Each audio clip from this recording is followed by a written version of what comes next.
To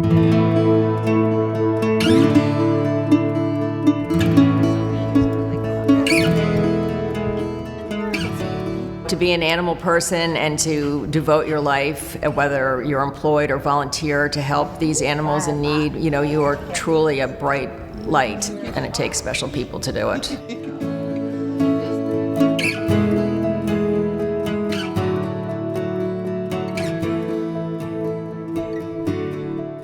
The Delaware SPCA was founded in 1873 by some compassionate animal lovers in Wilmington, and some of the early members were the same as the people who were part of the Wilmington Fountain Society. So these people put fountains throughout Wilmington, not just for people, but for animals. And then the Delaware SPCA kind of grew out of that group.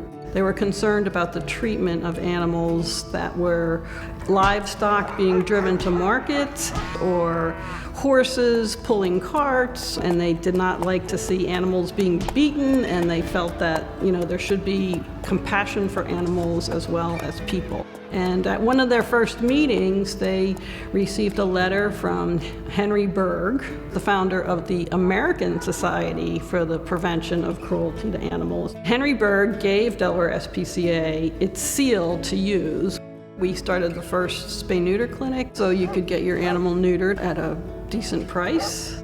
For 90 years, Delaware SPCA was the only animal welfare agency in the state.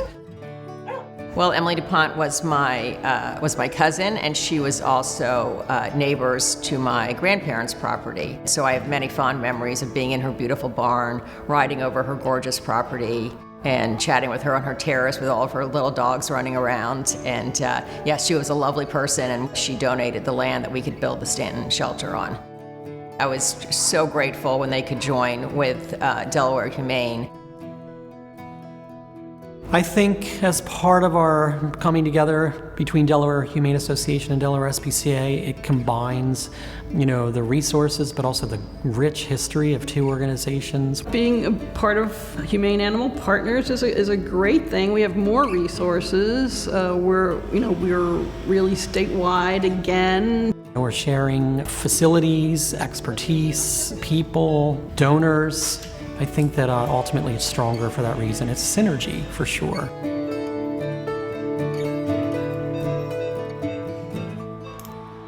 What most people don't truly appreciate is the power of our volunteers and our employees who work in the kennels every single day. None of these organizations would be able to thrive if it wasn't for volunteers, and they are, passionate, dedicated group of people that we are so blessed to have.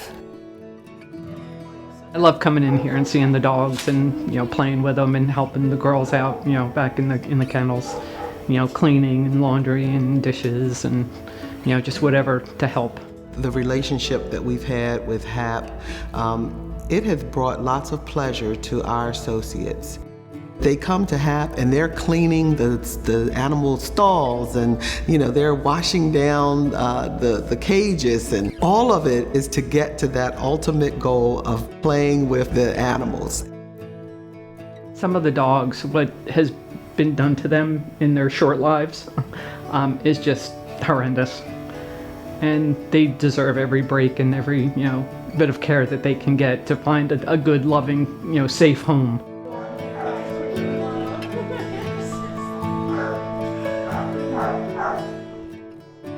I remember walking into the shelter, and this sweet Addie, that's my dog now, was just looking at me, just like staring into my eyes, like, please pick me.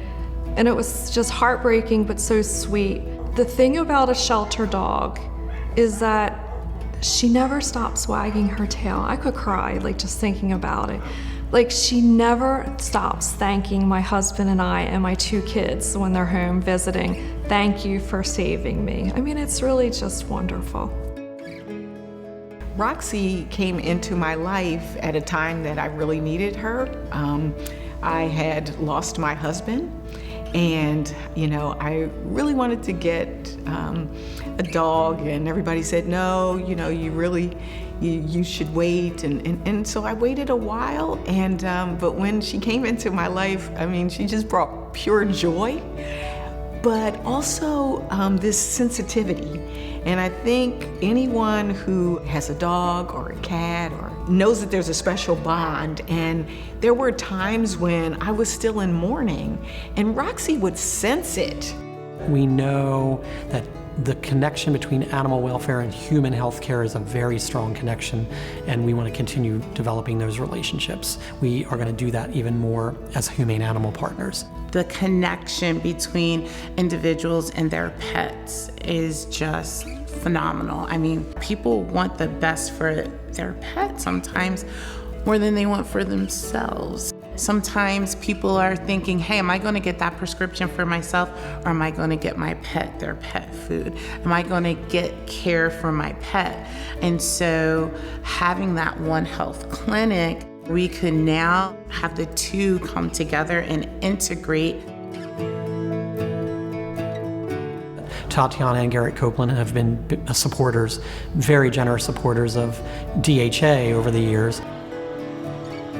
They adopted their dog Reggie from us years ago, and Reggie has since passed on, but they created Reggie's Fund, which is a fund that they support annually to help dogs who need medical care, and maybe someone can't afford that medical care, which could lead to either giving that dog up or euthanasia.